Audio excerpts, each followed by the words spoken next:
පළවෙනි වීඩියෝ එක quality එක කොහොමද කියන්න දන්නේ නැහැ pixel 5 එකකින් record කරන්න. තාම ලොකු කැමරා ගියර්ස් මුකුත් නැහැ.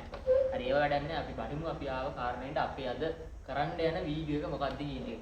ඉතින් ඔයාලට පේන්නේ මගේ පිටිපස්සේ තියෙනවා front loading. ඒ කියන්නේ නැත්නම් ඉස්සරහින් load කරන washing machine එකක්. ඉතින් මේ machine එක ලංකාවේ ප්‍රසිද්ධයි. නමුත් top loader සහ semi automatic කියන තරම් මේ machine ප්‍රසිද්ධ නැහැ. ඉතින් ගොඩක් කට්ටියගේ මතයක් තියෙනවා මේ machines වලට parts නැහැ. මේ වගේ bleeding සවුත් වුණාම ඔයාලට bleeding ගන්න නැහැ. ඔයගේ ගොඩක් කතන්දර ගොඩක් කියනවා මේ machines type එකට. මොකද මේක තාම අපිට අලුත් වුණාට ලෝකෙට නම් මේක අලුත් නෑ. මම දැක්ක ගොඩාක් තැන්වල මෙයාම use කරන්නේ නැහැ. use කරන්නේ top loader fully automatic machine එකක්. semi automatic නම් දැන් ඇත්තටම භාවිතයෙන් අයින් වෙලා ගිහින් දින ඔය ගොඩක් හොඳ දෙයක්. වතුර කරන්ට් එක ඔක්කොම පුච්චන machine එකක් තමයි semi automatic කියන්නේ. හරි ඒක වැඩක් නැහැ. අද අපි කතා කරන්නේ මේකේ. එහෙම නැත්නම් front loader එකක් සහ top loader එකක් අතර තියෙන වෙනස්කම් දෙක සහ වෙනස්කම් මොනවද කියන එක. ඉතින් ප්‍රධානම වෙනස්කම ඔයාලට බැලුම් කියන්න පුළුවන් මේ මැෂින් එකේ ඔයාලට රෙදි දාන්න තියෙන්නේ මේ විදිහට. ඒ කියන්නේ මේක ඉස්සරහින් දොර ඇරලා තමයි රෙදි දාන්න තියෙන්නේ. ඉතින් ඔයාලට টপ ලෝඩ් එකක් දැන් මට නැහැ මෙතන පෙන්නන්න. টপ ලෝඩ් එකක් ගත්තොත් টপ ලෝඩ් එකේ තියෙන යාව උඩින් ඇරලා රෙදි දාන්න. ඉතින් මේකේ තියෙන ප්‍රධාන ඇඩ්වාන්ටේජ් එක තමයි අපි දැන් ගත්තොත් ඩිස්ඇඩ්වාන්ටේජ් එක කතා කරමු කියන්නේ. ඉතින් පාඩුව කතා කරමු ඉස්සෙල්ලාම. පාඩුව වෙන්නේ මෙයා සහ টপ ලෝඩ් එක ගත්තාම ඔයාලට টপ ලෝඩ් එකට wash කියන්නේ wash වෙන ගමන් රෙදි ඇඩ් කරන්න පුළුවන්. ගොඩක් machines වල තව separate door එකක් තියෙනවා. ඒක ඇරලා ඔයාලට ඇඩ් කරන්න පුළුවන් add wash. ඒ කියන්නේ නැත්නම් ඔයා රෙදි හොදද්දි ඔයාගේ රෙදි තව ඒකට ඇඩ් කරන්න පුළුවන්. මේ system එකේදී front load system එකේදී ඔයාලට ඒක කරන්න බෑ. ඔයා දාන රෙදි ටික ඔක්කොම ඉස්සෙල්ලා මෙයා ඇතුළට දාලා ඊට පස්සේ මෙයා මේක lock කරනවා. lock කරලා පස්සේ ඔයාලට මේක අරින්න බෑ. මේක ඇරෙන්නේ ඔයා වතුර ඔක්කොම එයා train කරලා washing cycle එක complete වුණාට පස්සේ විතරයි මේක ඇරෙන්නේ. ඇත්තට මේක ගොඩක් සමහරවල් ලොකු පාඩුවක්. මොකද සමහරවල් රෙදි හම් වෙනවා දාන්න. එතකොට ආයෙ wash cycle එකක්ම දාන්න වෙනවා. ඒ රෙදි කැලි ටික හොද ගන්න ඕන. අනිත් එක මේ machines වල full dryer mode එක එනවා. ඉතින් full dryer mode එක එනවා කියන්නේ ඔයාට අර semi automatic සහ automatic වල තියෙන spin dryer එක නෙමෙයි. full dryer mode එකක් එනවා. හොඳටම වේලෙන තත්යකටම මේ machines වලින් ඔයාට ඒක dry කරන්න පුළුවන්. full dryer mode එක. ඒක වෙනම capacity එකක් එක්ක එන්නේ. සාමාන්‍ය මෙයාගේ අපි ඉන්නේ 10.5 kg wash capacity එකක් තියෙනවා. මෙයාගේ dry එක නෑ. ඒක separate එන්නේ. 10.5 wash capacity එකක් තියෙනවා. සහ මේ machine එකෙන් තව version එකක් එනවා Hisense ලාගේ. ඒකෙදි 6 kg මට මතක විදිහට 6 kg වගේ dryer capacity එකක් එනවා. ඉතින් ඔයාගේ පැත්තට ගොඩාක් ලොකුවට වහිනවා නම් අන්න ඒ වගේ machine එකක් consider කරලා බලන්න. මොකද මේ එකම same compact design එකකින් එන නිසා ඒක ඇත්තටම පිනුමත් modern ගතියක් තියෙනවා. ඔයාගේ වැඩ දෙක තුනම ටක් ගාලා ගොඩාක් ඔයාගේ කාලය ඉතුරු කරගන්න පුළුවන්. අනිත් එක මෙයාගෙත් දැනට ඇවිල්ලා තියෙනවා මම අරන් තියෙන variant එකේ spin dry එක. spin dry එකේ මේකේ විශේෂිතම මේ spin dry එක ඔයා අර top load එකකින් දාන spin dry එක වගේ නෙමෙයි. ඊට වඩා සෑහෙන්න මේකේ normal spin mode එකකිනුත් මෙයාගේ රෙදි වල dry කරගන්න පුළුවන්. අනිත් එක ගත්තොත් මේකේ වාසියක් දැන් අපි කතා කරමු. මේකේ වාසිය තමයි මේකේ ගොඩාක් අඩුවෙන් තමයි ඔයාගේ වතුර යන්නේ. එහෙම නැත්නම් අපි හිතමු 90ක් යනවා කියලා. ඔයාගේ 100%ක්ම යනවා කියන්නකෝ ඔයාගේ top load washing machine එකේ රෙදි ටික හොදන්න. මේ washing machine එකේ ඒක 70%කින් 65කින් වගේ කරන්න පුළුවන්. මොකද මේ washing machine firstly design කරේ වතුර ගොඩක් අඩු රටවලට. කියන්නේ වතුර යාලට ප්‍රශ්නයක් වුණ රටවලට. නමුත් දැන් ඒක තාක්ෂණය වැඩි දියුණු කරලා අපිටත් පාවිච්චි කරන්න පුළුවන් විදිහට වතුර ඉතුරු කරගන්න. ගොඩක් වතුර ඉතුරුවක් මේ machines වලින් කරන්න පුළුවන්. ඉතින් අනිත් එක මේක ඉන්වර්ටර් එකක්. ඒ කියන්නේ ඔයාලට ගොඩක් ලොකු කරන්ට් එක ඉතුරුවක් කරගන්න පුළුවන් මේ ඉන්වර්ටර් මොඩල් එකෙන්. ඇත්තටම ඉන්වර්ටර් නම් දැන් ලොකු තාක්ෂණයක් නෙමෙයි. මොකද දැන් හැම දෙයකම ඉන්වර්ටර් කියලා එනවා. හැම දෙයක්ම ගොඩක් පාවිච්චි කරන මෝටර තියෙන්නේ DC brushless motors තමයි මේ machines වල use කරන්නේ. AC motors නෙමෙයි DC brushless motors.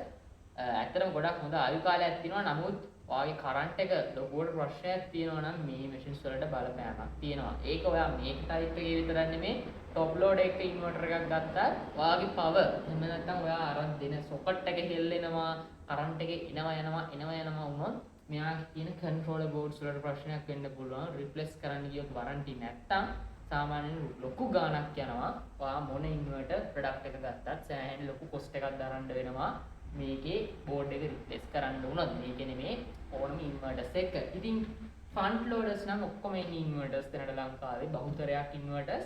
ඉතින් මේක Hisense brand එකෙන් තියෙන model එකක්. ඉතින් අපි මේකේ ඔප්ෂන් ගැන කතා කරලා මෙයාගේ ගොඩක් ලොකු ඔප්ෂන් ගොඩක් තියෙනවා. ඉතින් ඔයාලට පුළුවන් මෙයාගේ වෙනම ඉන්ටෙන්ස් එකක් දෙන්න එහෙම නැත්නම් චූස් කරන්න ගොඩක් සාමාන්‍ය ඔප්ෂන්ස්. නමුත් ඔයාගේ টොප් ලෝඩ් එක කරකට වඩා සෑහෙන්න ගොඩක් ලොකු වැඩක් ගන්න පුළුවන්. ඉතින් මේකේ අනිත් හොඳම තාක්ෂණය තමයි මේකේ ටෙම්පරේචර් එකක් තියෙනවා. ඒ කියන්නේ ඔයා රෙදි හොදද්දී ඔයා රෙදි වොෂ් කරන එකට අදාළ උෂ්ණත්වයක් දෙන්න පුළුවන්. සාමාන්‍යයෙන් අපිට ගොඩාක් টොප් ලෝඩර්ස් වලට ඒ පහසුකම එන්නේ නැහැ. බබල් බාත් තියෙනවා. නමුත් උෂ්ණත්වය ටෙම්ප් කන්ට්‍රෝල් කරන්න එකක් එන්නේ නැහැ. මෙයාගේ තුරු සෙල්සියස් එක 60ක් දක්වා මෙයාට වතුර රත් කරන්න පුළුවන්. ඉතින් ඔයාලට ලෙඩක් එහෙම තියෙනවා නම් ඒ විශ්වවිද්‍යාලයේ නසන්න සහ වොෂ් සයිකල් එක විනෝත්‍රින් හොදද්දී කොහොමත් හොඳයි. ගොඩක් හොඳට වොෂ් කරගන්න පුළුවන් මේ ටෙම්ප් මොඩ් එකෙන් අපි ඔන් කරලා බලමු මැෂින් එක.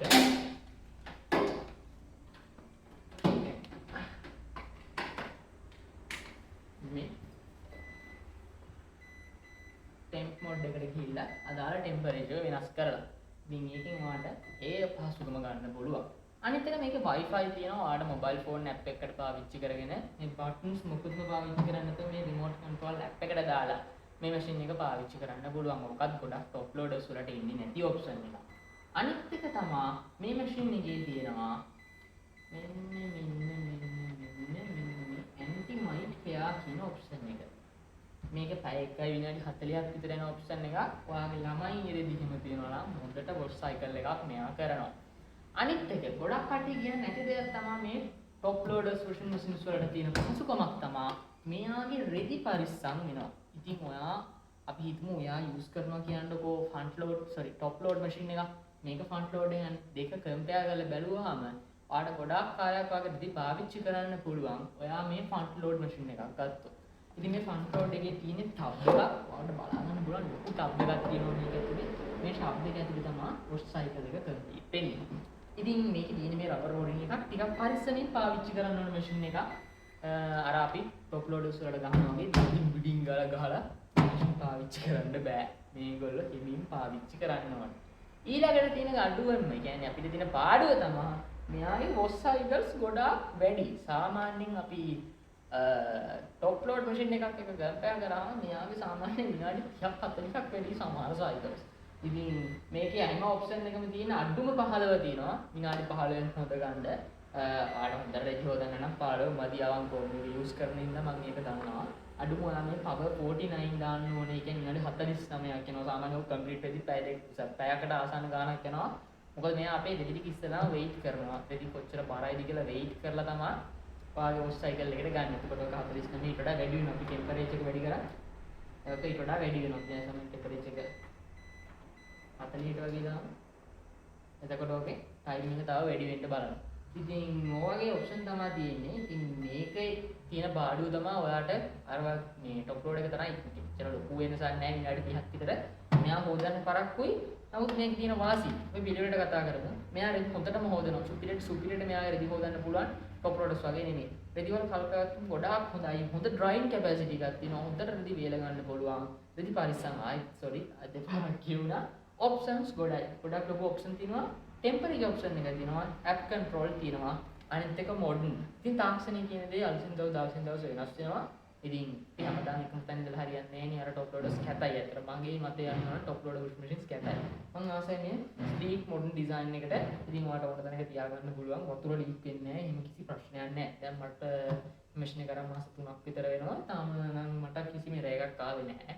වතුර නැතුනම රේගයක් එනවා. එච්චර තමයි. වෙනනම් සිමිලර් එකක් නෑ මැෂින් එක. ගොඩක් හොඳ රිකමන්ඩ් කරන්න පුළුවන් මැෂින් එකක්. Hisense වගේ චයිනීස් බ්‍රෑන්ඩ් එකක් වුණාට ඇත්තටම හොඳ මැෂින් එකක්. ඉතින් ඔයාලා මැෂින් එක ගන්නවා නම් මේකේ ඩ්‍රයර් එක ෆුල් කැපැසිටි ඩ්‍රයර් එක තියෙන එක ගන්න. මගේ ෆුල් කැපැසිටි ඩ්‍රයර් එක නෙමෙයි තියෙන්නේ. මොකද මම ගන්න යද්දී මොඩල් එක තිබුණේ නැහැ. ඉතින් මට ඒ වොෂින් මැෂින් එකත් අතට වුණාව තිබුණ නිසා මම මේ වොෂින් මැෂින් එක ගත්තා. ඉතින් අද වීඩියෝ එකේ මොන හරි දෙයක් තේරුම් ගන්න ඇති කියලා හිතනවා. ඉතින් බේසික්ලි මතක තියාගන්න ඕන දේ තමයි ෆ්‍රන්ට් ලෝඩ්ස් වල ඉස්සරහින් දාන්නේ ෆ්‍රන්ට් ලෝඩ් කැඩෙන්න බලනවා වැඩි. ඒක ඇත්ත. ඔයා টොප් ලෝඩ් එකක් පාවිච්චි කරනවා තරම් මේ ෆ්‍රන්ට් ලෝඩ් එකක් පාවිච්චි කරන්න පුළුවන්. නමුත් පරිස්සමින් පාවිච්චි කරන්න ඕනවා. හින අවධානයෙන් මැෂින් එක පාවිච්චි කරන්න ඕනේ. දඩින් දිගින් ඩෝන් ගාලා පාවිච්චි කරන්න බෑ. ලස්සනට පාවිච්චි කරන්න ඕනේ. පිහලා පාවිච්චි කරන්න ඕනේ. හොඳ ක්වොලිටි එකකින් මේන්ටේන්ස් කරන්න ඕනේ. මැෂින් එක ලස්සනට තියන් අලුත් හයිබ්‍රිඩ් කාර් එකක් වගේ. පරණ වාහන ලාන්සරයක් වගේ නෙමෙයි අලුත් වාහනයකට විසයන් නඩත්තු කරන්න එපා. අන්න ඒ තත්ත්වය තමයි. නමුත් මේකෙන් ඔයාලට ඒ ගානට සහ ඒකට හරියන්න ගොඩාක් ලොකු පහසුකම් ගොඩක් තියෙනවා. ඉතින් වීඩියෝ එක හොඳ නම් subscribe කරන්න. මේක මගේ first video එක. තවත් වීඩියෝ එකකින් හම්බෙමු.